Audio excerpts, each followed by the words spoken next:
I'm really psyched to be talking with you right now. We clicked last night, I think, for the first time. Mhm, Um, mhm.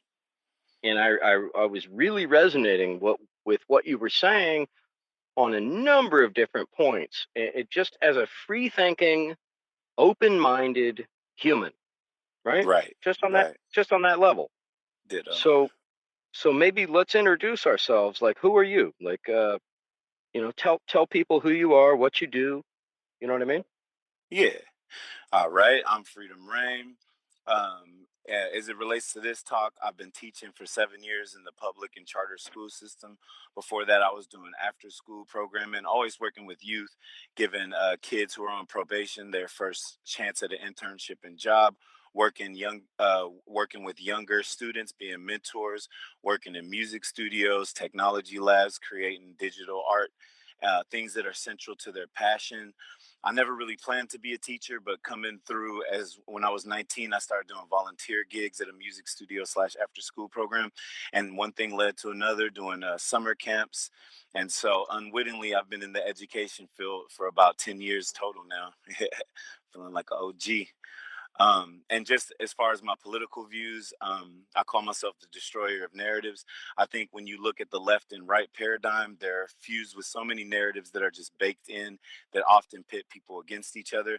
So I'm down to always dissect that and be a free critical thinker in between the two paradigms. So that kind of sums me up. What about you? Dude, oh my God, I love it. So right out the gates, we have multiple commonalities. Like, and and I knew it as soon as we chimed in yesterday. I knew it. I'm like, wow, this guy is part of my tribe, right? Right. Um, so music has always been the thing that moved me the most, right?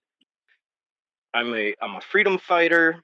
I'm down for the 99%, not down with the 1%.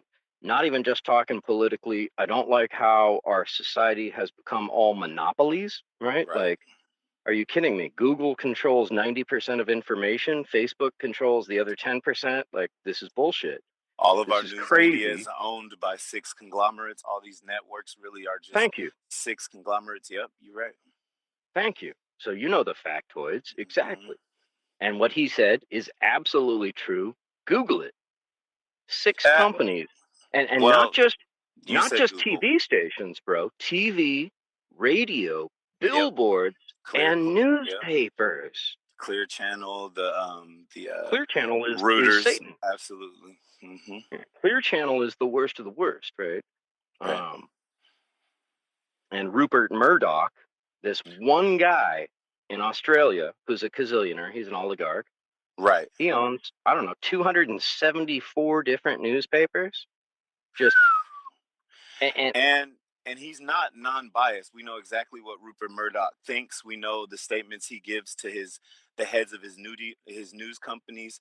And on the other side, you'll have someone like George Soros. And so Rupert Murdoch plays to the really conservative, thank you. really traditional nationalist type people, and he uses the common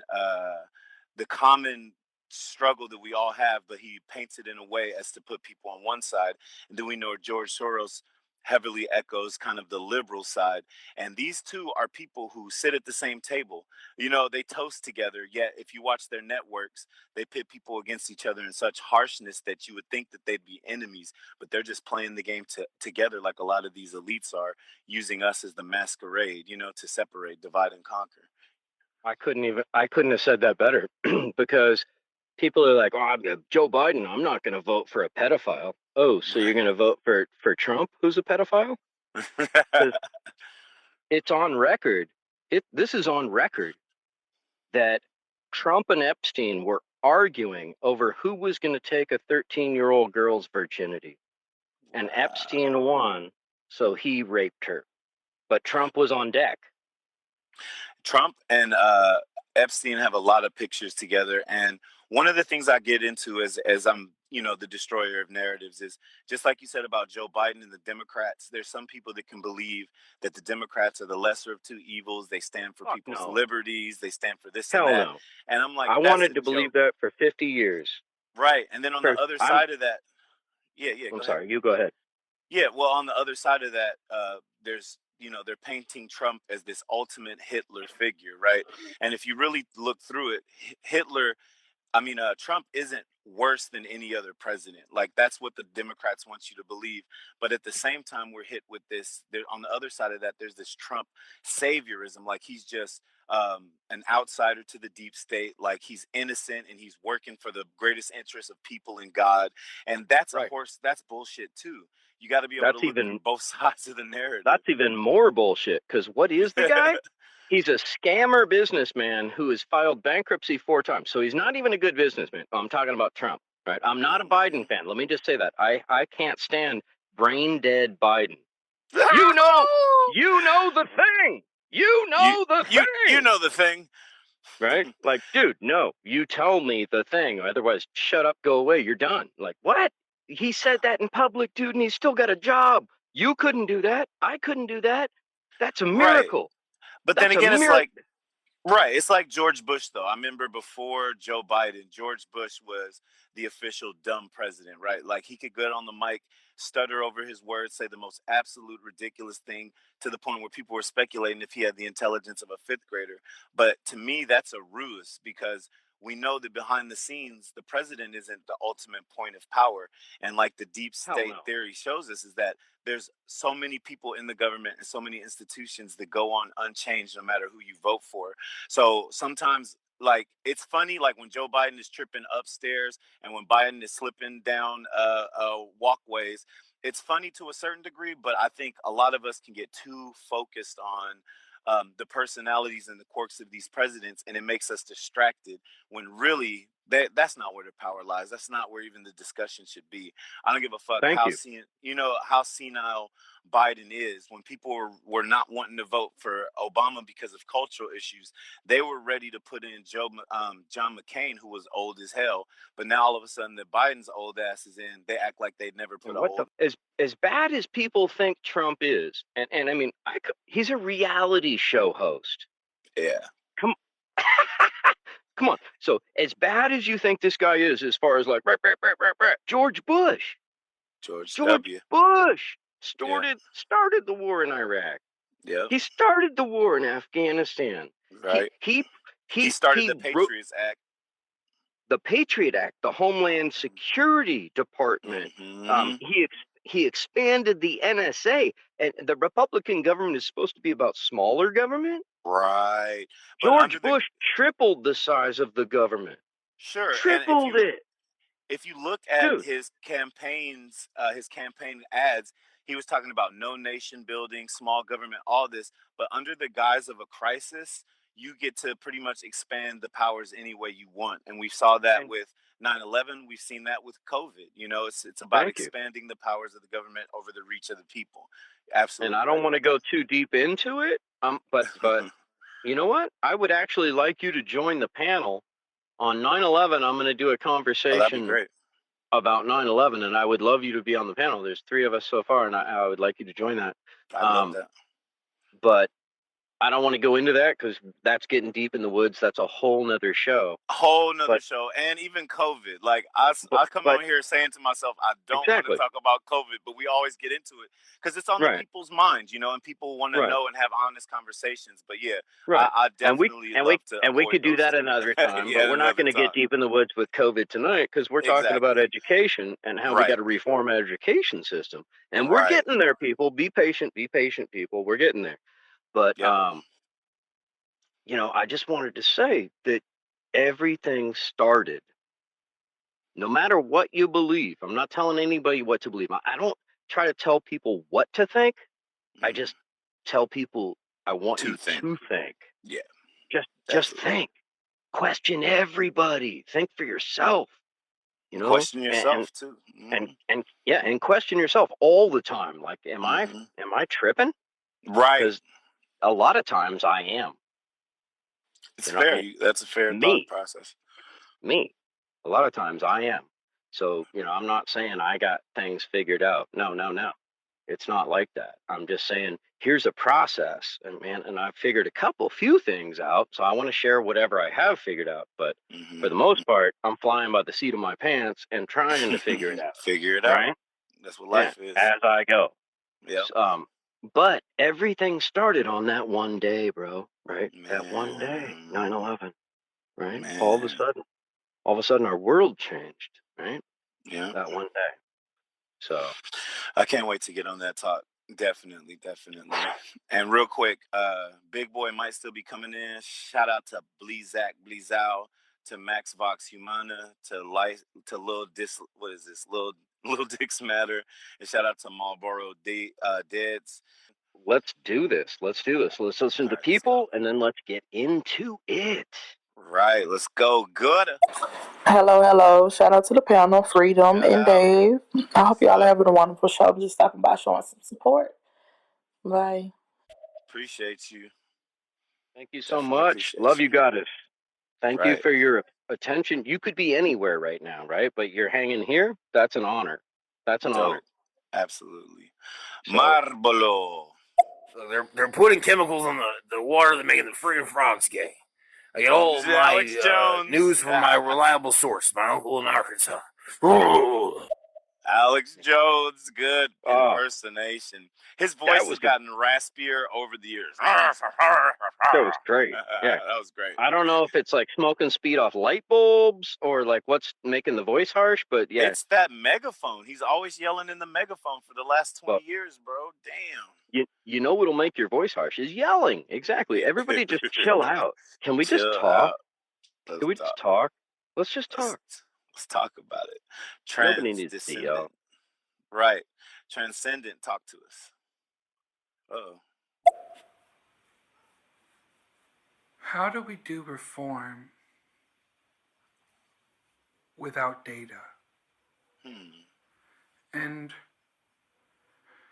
how do we know that the data that we collect will be accurate? Mm-hmm. And how do you make changes without data? Let me know. Great question. Great question. We're definitely Brilliant. gonna that'll be the first thing we address. We're gonna get through these last ditties, frame the conversation, and then that's a great point to start with. Excellent. Marlboro. These goddamn Democrats that just want to have sex with China. They're like, here's China's dick. Here's them jerking it off. Like, oh yeah, hit me with a load of communism right in my fucking face. I say, God damn it, my wife's an assault rifle. I'm gonna shoot these goddamn Democrats with my wife. Infowars. Okay. My fellow Americans, it's your 44th president, Barack Obama. I will say, me and Michelle, we really love your stream.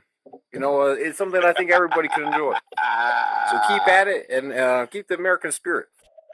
Appreciate you, bro. Do a Trump next. Oh my God, Marlboro, that was actually really good. We got Obama, Alex Jones. Did he nail Obama right there? He nailed it, man. And I think Alex Jones, when you look at his body of work, we see that he was throwing Democrats and Republicans under the bus. He was talking about the Bohemian Grove. He had pictures of Reagan. He had the you Clintons. did not.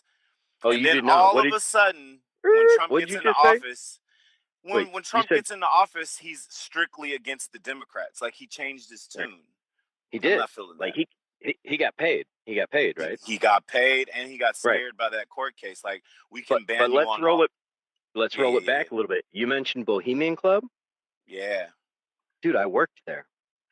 I think I heard you on a talk a minute ago talking about how you worked there and how you saw some high class motherfuckers rolling in there, and you worked in the was it the food or the reception? Where did you work? In the front, right? I was the security guard at their club in San Francisco. So I had keys to everything, access to everything. I would open the joint and I would close the joint. I would open it at 6 a.m. and I would close it at 2 a.m. depending on what shift I had, right? Had keys to every single room. And then they asked me, after working there 2 years, they asked me to go work up at the Grove. I had no idea what it was. I was 24. I wasn't political at all. I was just partying my ass off, living in San Francisco, just fucking whoop, whoop, whoop, right? Yeah. And just living the life, dog. And so I'm like, hell yeah, go live in a redwood forest for 2 months and get paid? Fuck, sign me up. Yeah. The only person that I know that I met was John Wayne's son, but I met Shit. George Bush Sr. I met his butler, and this was the coolest motherfucker, one of the coolest motherfuckers I've ever met in my life. That's crazy. He called raccoons a raccoon. There's a raccoon up in there. And he was from Louisiana, right? Cool Yeah. motherfucker. But dude, I don't know how I stumbled upon the guy, but we clicked right away. He's like, "Hey man, all the guys are gonna be gone at about 6 o'clock. Come on up for some drinks." I went up to George Bush's camp, and his butler was fucking getting me drunk on George Bush's booze. Ah, that's some putting my life in a movie shit. So I basically stole from George Bush. Power Right? to you, bro. We should all have. Can you believe that? But I didn't even know what it was at the time. I mean, I'm like, oh my God, I'm in George Bush's camp. But I didn't know about the New World Order. I didn't know about the 1%. You were smuggling kids down there. You knew about the tunnel. No, I'm just kidding. Oh yeah, exactly. I was bringing them from Guatemala. But do you know what I witnessed, bro? What? And this is a whole side tangent. We could do a whole nother show about this. I witnessed the cremation of care, the satanic sacrifice ceremony. With the giant Molech statue? Yes. It's a 30-foot owl, and in front of it is like an Aztec sacrifice stone. You know, it's like a waist height, big enough to put a fucking person on. And so this is crazy. Like, I was told I would be fired if I left my cabin after sundown. But I'm like, fuck, how could you not? Are you kidding? And I'm 24, right? So I'm like, fuck you. Right? Rules? What? Huh? And you're drunk off the president's booze. And I'm drunk up the president's booze. And all the kitchen help had to stay in like dormitories. Like they had like a low income housing project for kitchen help. Like straight up looked like a project, built like a project, right? And they would have keg parties and shit, right?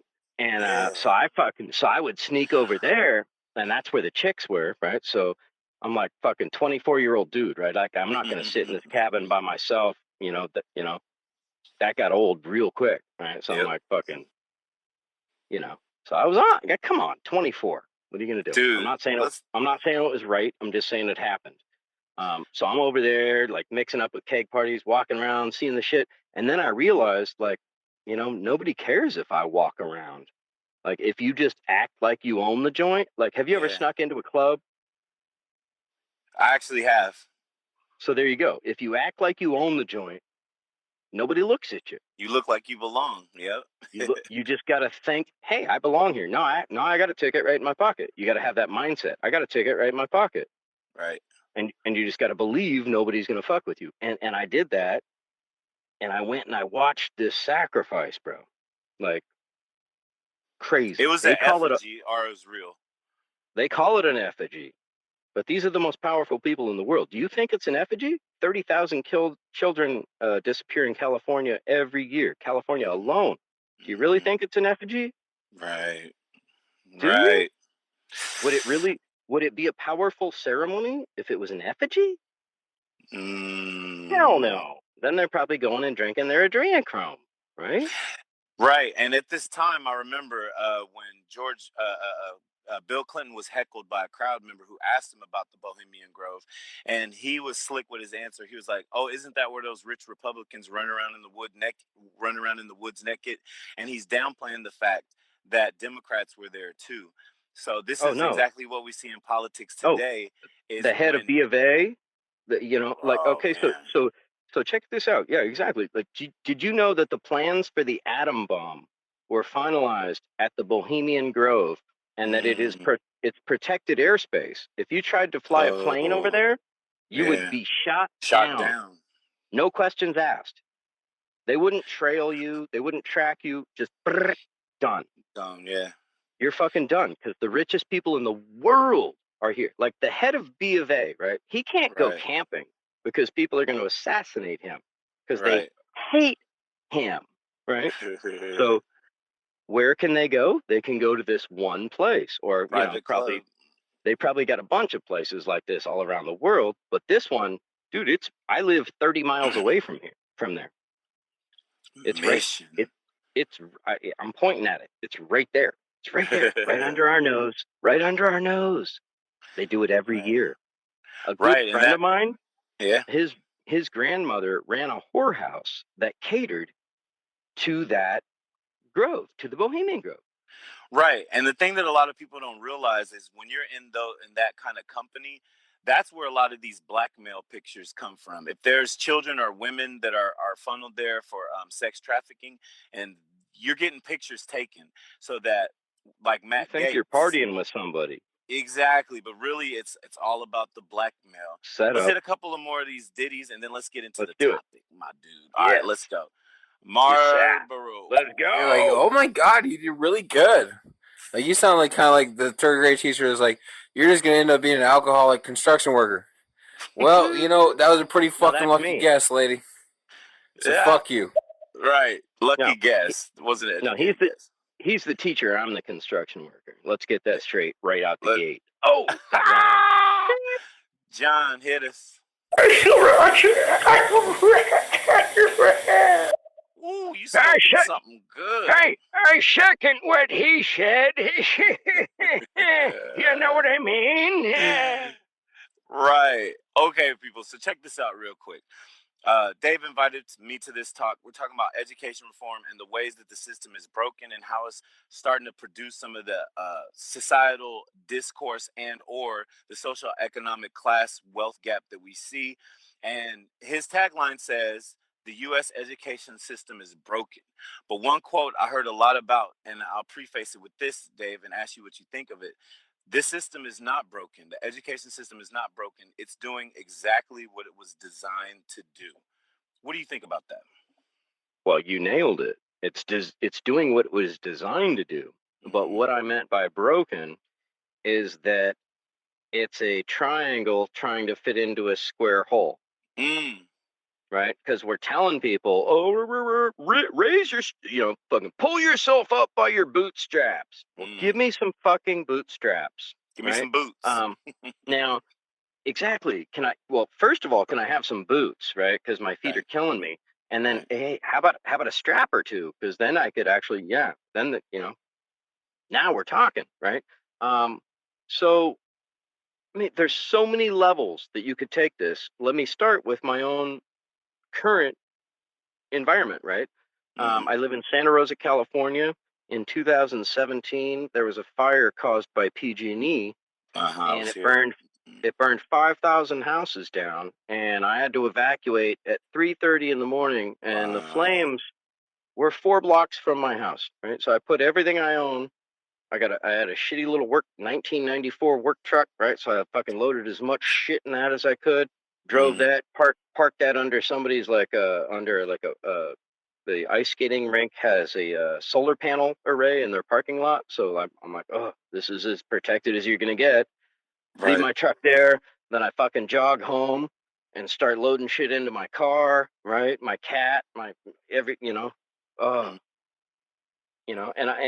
I can't even describe the level of shock. But could you I don't imagine? I don't want to get too far into the woods there, but I just want to tell people, like, people will ask you, like, if you got 5 minutes to leave your house, what are you going to grab? You can't think in that moment. You can't. You know what I did? I grabbed my toothbrush, just my toothbrush, and I walked it out to my car, and I set that on the passenger seat of my car. Then I went back in, I grabbed the toothpaste. I set that on the passenger seat of my car. You know you can carry more than a toothbrush in one trip. No, I'm just but exactly. But that's how, like, in shock that I was, mind state, right? Yeah. And so people ask you that question, like, what would you grab? That is such a bogus question, because unless you have a go bag, you're going to be a mess. You're going to be a mess. Like, I'm pretty good, right? And I'm good under stress. But dude, I was a mess. 3:30 in the morning, my neighbor comes knocking on my door. Bam, bam, bam, bam, bam. Like, what? And I open the door, and from ear to ear is nothing but, like, red and black, just like everything's on fire from ear to ear. Yeah, just like, oh fuck. And it's right there, like, oh fuck, that's not far away. Like, it looked like it was 8 blocks away. So I fucking load up all my shit, drive up on this overpass, bro, and I watched a gun store burn. Oh, fireworks. And all the ammunition went off. and I'm hiding, right? And this one guy who knows way more about guns than I did, obviously, he's like, dude, no, don't worry. The bullets aren't going to fly because they don't have any resistance, right? They're not in a, there's no barrel to provide resistance for the bullet. So it just goes Right. off like a firecracker. Right. So I was like, oh, thank you. But like every news station was there, and I got some epic fucking footage of it. But it was freaky. It was the apocalypse, right? Like Right. shotgun shells, 357, 22, every different shell you can imagine in a fucking gun store. All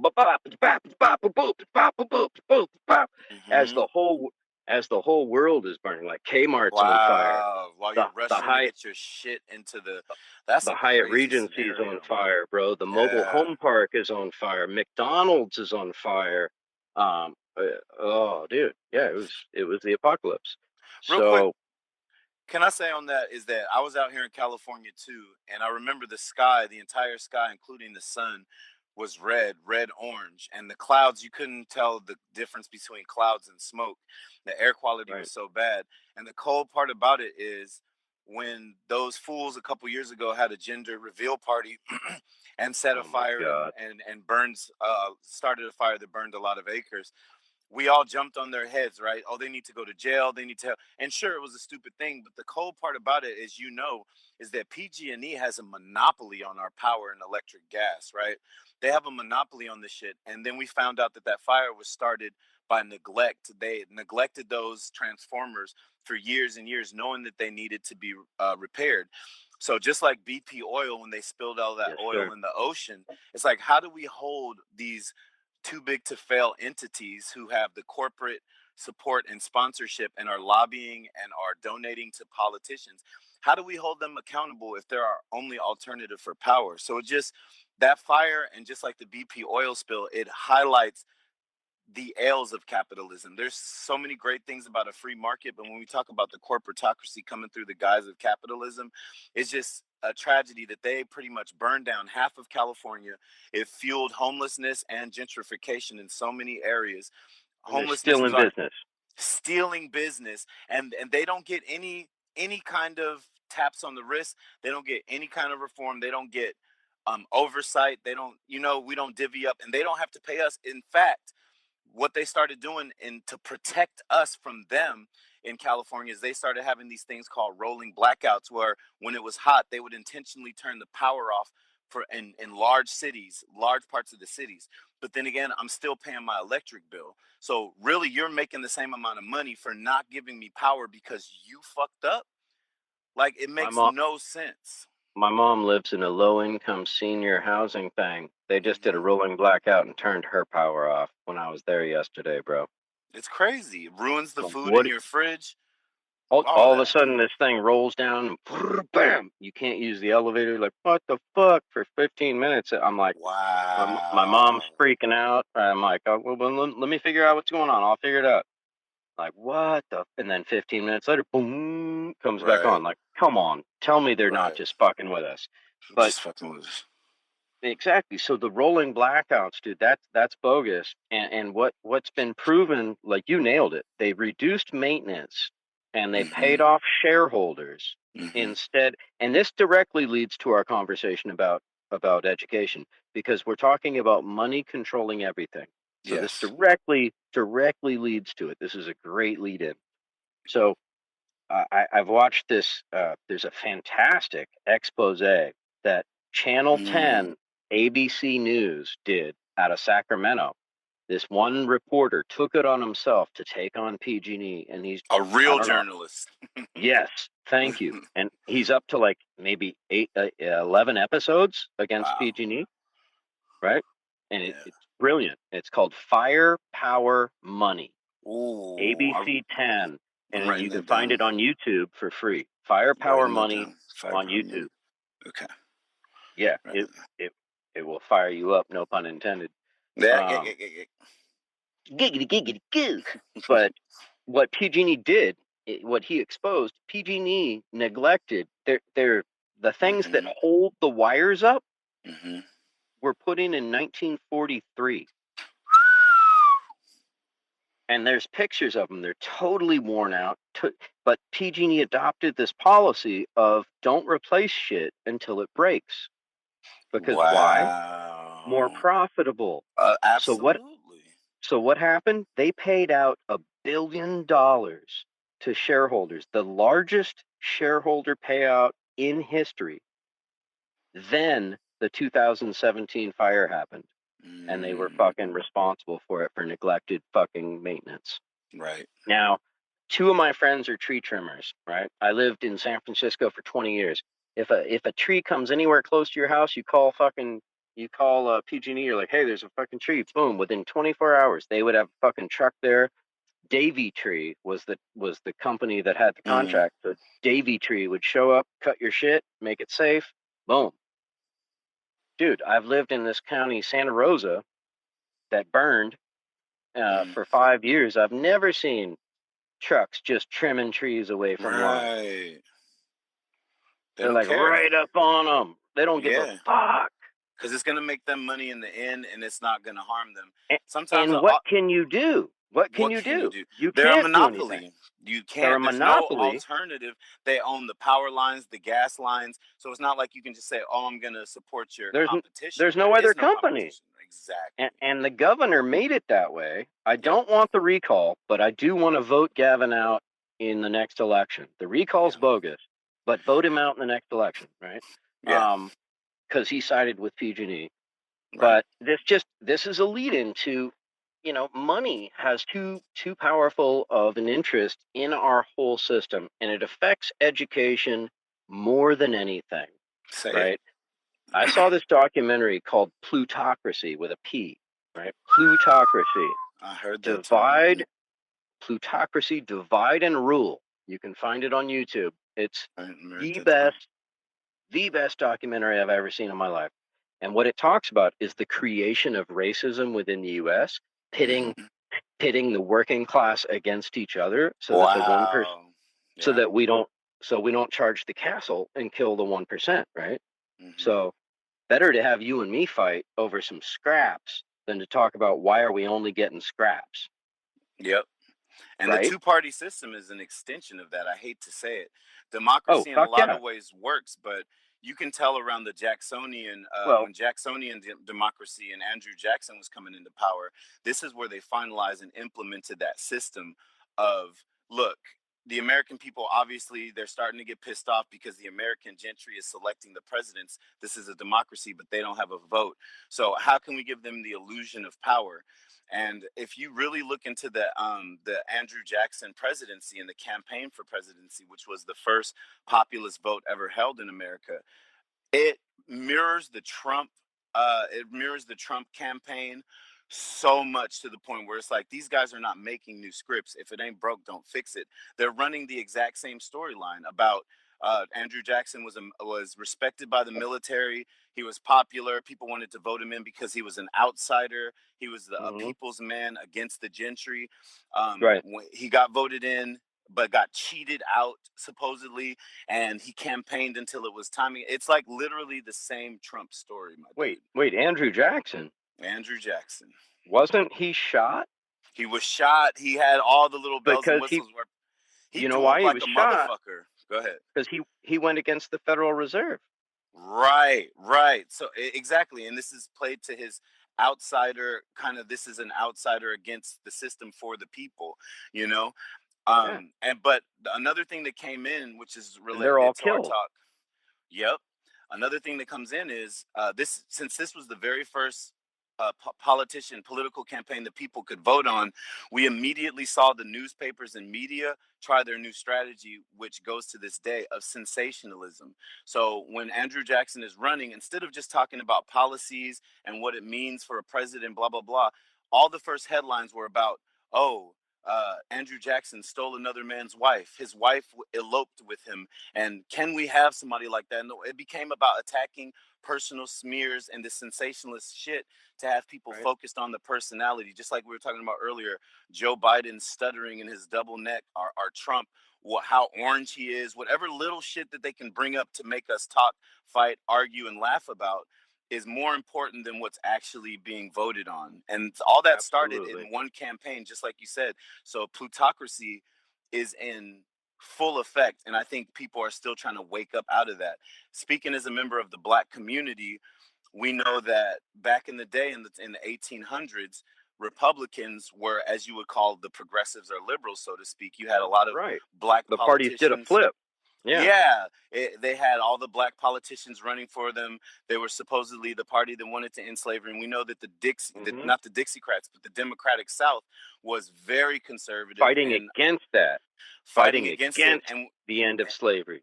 Right, and that's where we saw the birth of this Southern strategy language, where you can say something like state rights, but secretly appeal to racists who want to keep Hmm. slavery, because I'm fighting for states' rights. But what the Which underlying sounds guise good, is, it but sounds good. what you're doing is fighting to keep Mississippi able to do what they're doing, Exactly. So which is some fucking third world bullshit, exactly. So fifth and world bullshit. right, and a lot of black people who are still voting Democrat, voting blue just by default, don't really realize you have to look at the 50s and 60s, around that time when the party started flipping. You have to look at the Civil Rights Bill and understand that Lyndon B. Johnson, after he got in office, he wasn't recording saying this, but it's a pretty popular quote that he is almost confirmed saying, but of course I haven't heard it, so I can't say it. But he said, "I'll have these niggers voting blue for the next 40 years." And when you look at the policies that are enacted to really placate and try to be a nanny state or look out for black people, it just shows that not only everybody's mixed up in this. Black people are being tricked and uh, coerced into believing that one side has their best interests in mind. When we, and as you being an Irish, of having the Irish blood, you already know about the discrimination that the Irish had in the 1800s and 1700s, that they were almost Oh yeah, considered second class citizens too. The dude, Chinese exclusion. Go ahead. there was a point, bro, where Irish were third class citizens. Mm. Um, when they were laying the railroads, and I learned Mhm. this recently, right? And I have no bigoted bone in my body. I hate the 1% and oppression, right? I'm Mhm. a Mhm. working fool, been a working Mhm. fool my whole life. Mhm. My dad was actually on the 3 buses of seminary students that went to the Wow. fucking Martin Luther King March in '68. Yeah. So like that is my blood, right? I am a warrior for the underdog. Right. Totally who I am. And I totally just lost my train of thought. God damn it. You're a warrior for the underdog. But There we go.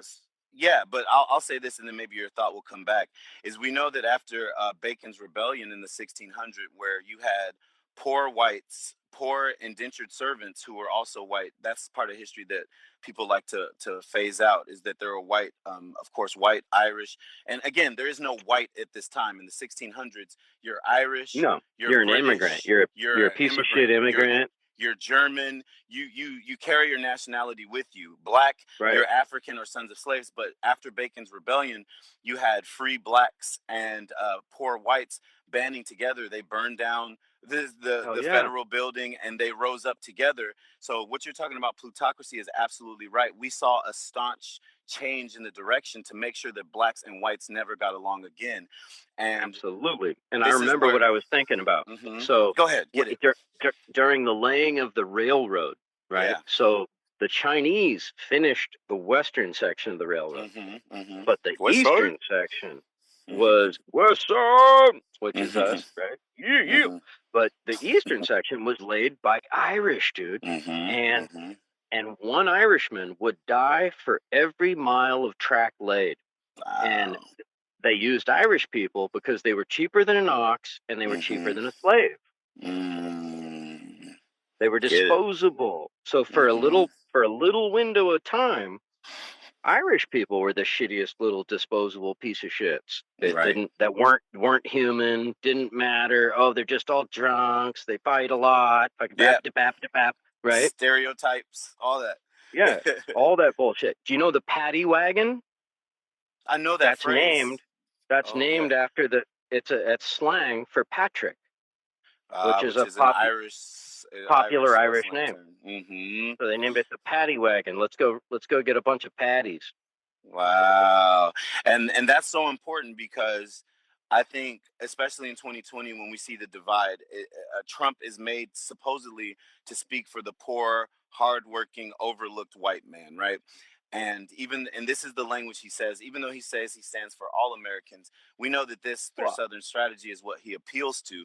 But right. what that does is it further pits us against each other, because here you have a man in Trump who is a multi-billionaire, whose father was a multi-billionaire, whose Right. grandfather was a multi-billionaire in Germany, who came here in the 1800s. This doesn't at all reflect the Irish and the other poor whites and indentured servants in America. No. There's He no doesn't have. bootstraps There's no bootstraps in his in his bloodline, lineage. in No. his lineage Fuck at no. all. And Silver so, spoon. exactly. So I think the really important thing why I bring that up is this is where, so when we talk about white privilege, the first thing I hear a lot of white people say, which has a lot of validity to it, is, "Hey, I don't have anything for free. I work for what I get. Just No, because that's I'm white, I bullshit. don't get anything for free." And part of that is true, but here's the thing: when we're No. talking about the social economic wage gap that is plaguing America, that started in the 1800s till now, which drives a lot of these inequities, you have to look at that time where, just like you were saying, the plutocracy came into the forefront. Is like, look, we can't have these poor working class people come together. Look what happened with Bacon's Rebellion. So they formulated Right. these things which became known as white privilege laws, whereas the white man could vote, not yet women, and definitely not black folks, but the white man can vote, the white man can own property, the white man can have special property taxes that allow him to get loans. All these things started coming into play, right? Oh And yeah. this wasn't for white people's benefit. It was not. What this was to get them to buy into the white identity. And then you had things like blackface parties, where it would try to entice people to hate, to tease, and to put themselves on a class above white people. So even though, Yep. just like when you have black people getting things like welfare, you think that the government is giving you welfare to help you, they are absolutely not. And so that was the white man's version of welfare in those days. And of course, I forgot the law, of course, that blacks and whites couldn't marry. Whatever we could do to to with policy and law, drive these Other people than, against each other, you know? and to make them other than, right? As opposed to like, Exactly. hey, wait, we're both fucking working class stiffs, man. Right. We just want to work all day and then have a couple beers to ease the pain in our back, have a good night's Right. rest, get a Yeah. good meal, get up and do her again, maybe Which is fall what in we love if we're lucky, you know? yeah, exactly.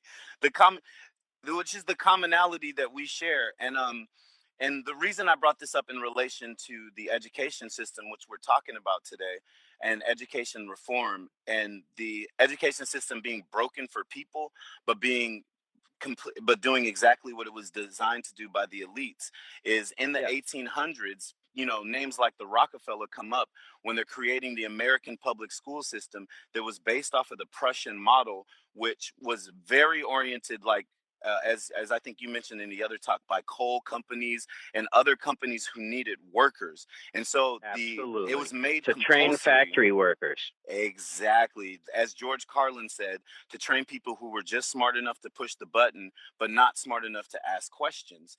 Um, Yep. and so Why we am I see pushing the button? Shut up. Bam. exactly, which is why back in those days, students would raise their hand, ask questions. If you got out of line, you'd get that ruler smacked to the hand. They stopped doing that in the 60s in my grandmother's class, but she was telling Oh, us dude. about that. Like, they would smack the shit out of you in school, teachers, and it was perfectly legal and encouraged. So we know that the education system was designed by the elites for poor people to be free, but it was also And the made Oh, don't textbooks even were start on the written by textbooks. them. So the companies Oh my God. Go ahead. write the textbooks Right. so they control even, a teacher can't choose a textbook, right? Right. Yeah. You could Yeah, you it's in could your choose classroom. between a selection. It's a Yeah, pre-chosen selection that you can choose within, right? exactly. Absolutely. And in the late 1800s, the public school system, which was designed by names that we know like Rockefeller and other elites, was made compulsory, which means for the first time, if you don't send your kid to the public school, you can get arrested. Like, you have to send your kid to this. Can And we so we say see. Kamala Harris? Just a little sidetrack. When Mm-hmm, Kamala Harris was the DA of San Francisco, mm-hmm, she wanted to pass a law where mm-hmm, kids that were truant in mm-hmm. school, their parent would be arrested. Now Yep. tell me how most of these kids are probably living in a one-parent home already, right? Right. Lack of supervision, which is why they're not going to school, yada yada yada. Right. Parents Now you're working their ass off. Right. Now you're going to throw that parent in jail because their kid didn't show up? How's that going to help anybody? Now you just throw that kid in foster home, right? And then who does into that jail. benefit? Yeah, and then exactly. into a for-profit prison. Thank you. And that's one of the things that came up on the last panel we were on together is the statistic that the private prison system in the state of California, because that's what me and you are both familiar with, they judge literacy rates in third grade as a direct correlation to how many people are going to be dropouts, which is a direct correlation to how many prison beds they need. So they literally look, if you're at third grade, if a certain number of third graders are not sufficient in reading skills, they build prison cells and beds to that number. So here they are predicting, well, this is how many jail cells we'll need. So just like you said, that school to prison pipeline is designed and it's working perfectly. You know what I'm saying? Perfectly. It's humming on all cylinders. Yeah. And they've got that their machine math is worked well out. oiled. How Sick is that? How fucking disgusting is that? That we could be spending a tenth of that money on bringing those people's, on educating those people. Right. Special ed, individual ed. Like I have dyslexia and ADHD, right? So all through school until I got into college, all through school, I thought I just can't do school. Right. But no, it's just if I don't care about it, I can't focus. Right. But what I care about, I hyper focus, dude. Which is why, again, when we're talking about the school system based off the Prussian model, built by like these huge industry leaders and elites, it's specifically made so that you don't find your niche. You're not looking for your passion, Dave. You're not finding trade skills that you're passionate about that you're going to make a living for yourself. What you're doing is you're getting a basic sense of information that you can show that you can regurgitate, absorb, and repeat information, which is exactly what the Battle of Wounded Knee? When did the Battle of Wounded Knee happen? Exactly. Not why did it happen?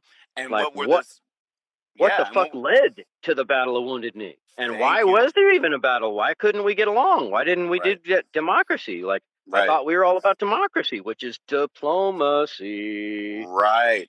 And again, when we talk about the plutocracy dividing the black and whites, which had a huge part in the school system, because like you said, we know who's writing the textbooks.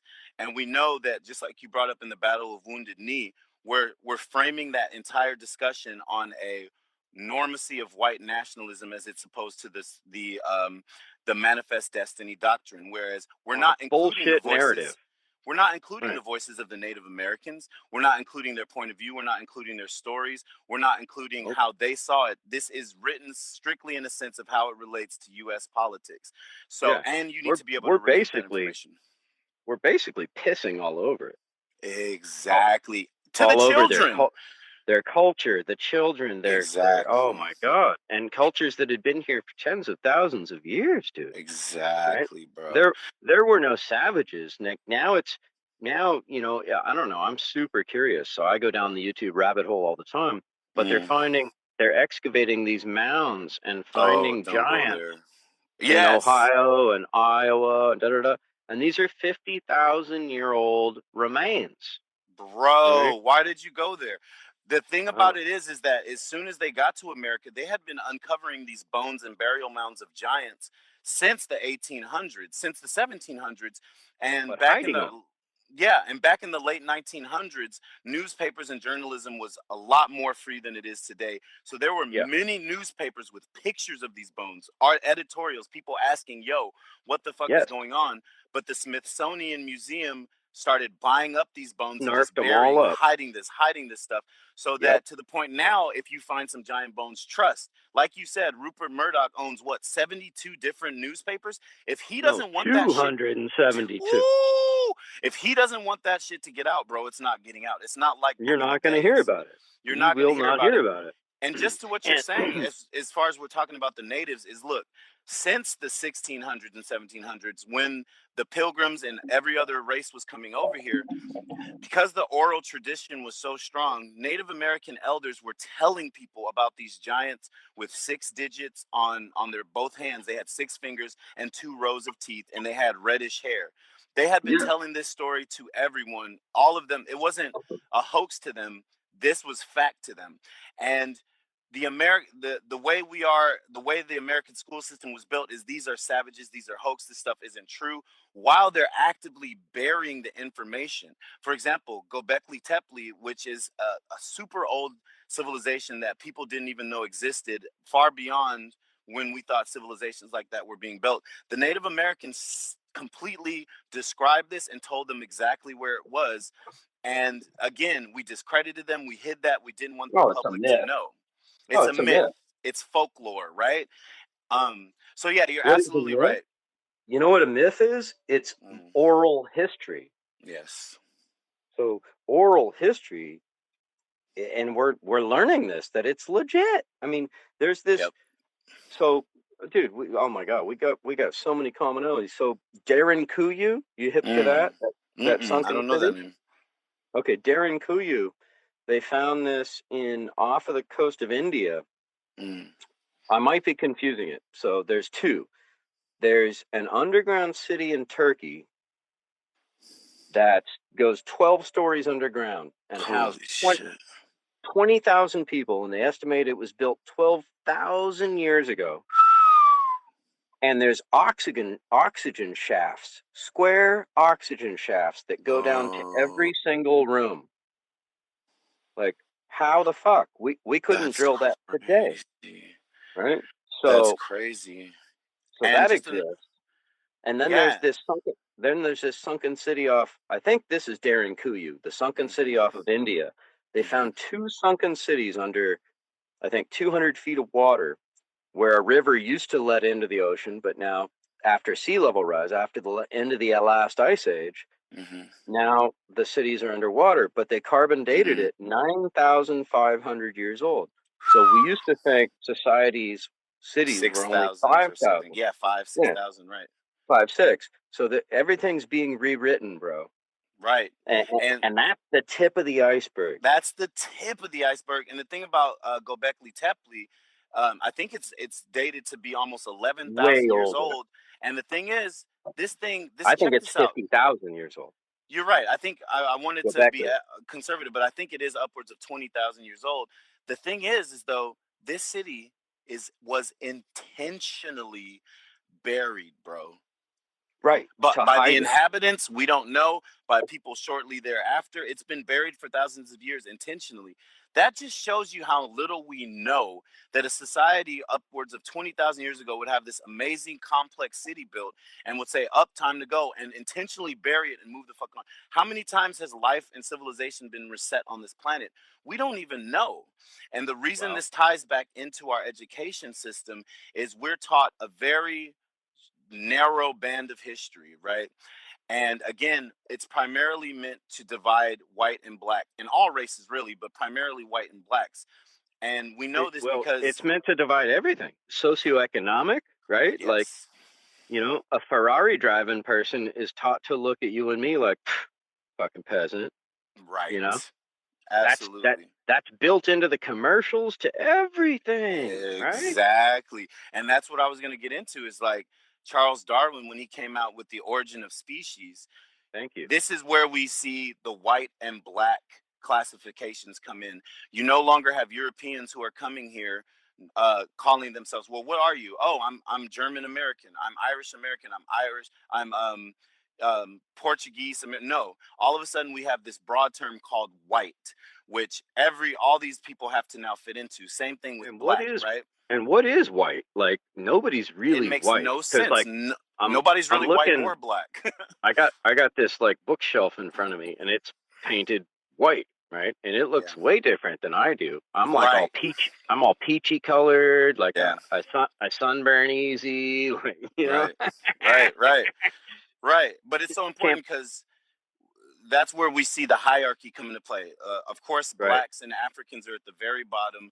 And there's no such thing as black either, There's right? no such thing as black either. I mean, There's you some take people who are very, very, very dark, but it's not jet Sure. black. Everybody's got a hint of red or a hint Thank of, you. Thank you. exactly. And there's some motherfuckers that are light as hell, and that's still black.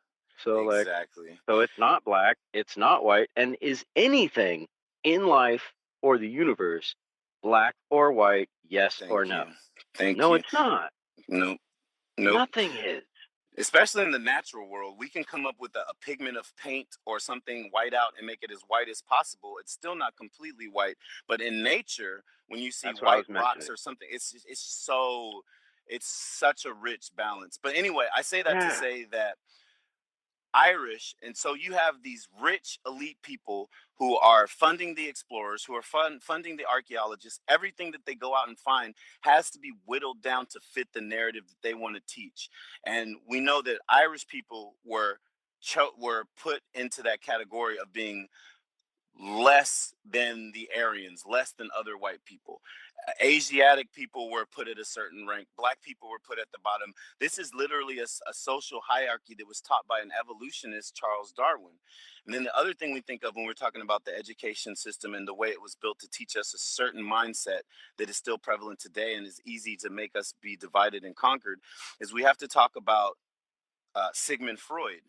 And we have to talk about all the work he did in psychoanalysis and the study of how the human works on a subconscious level, the iceberg theories, right? Mm-hmm. And once he started publishing his papers, first and foremost for the government, is he started saying this is what people's unconscious centers are. These are people's bias. These are people's hidden desires. These are people's almost to a sense the way you can manipulate people.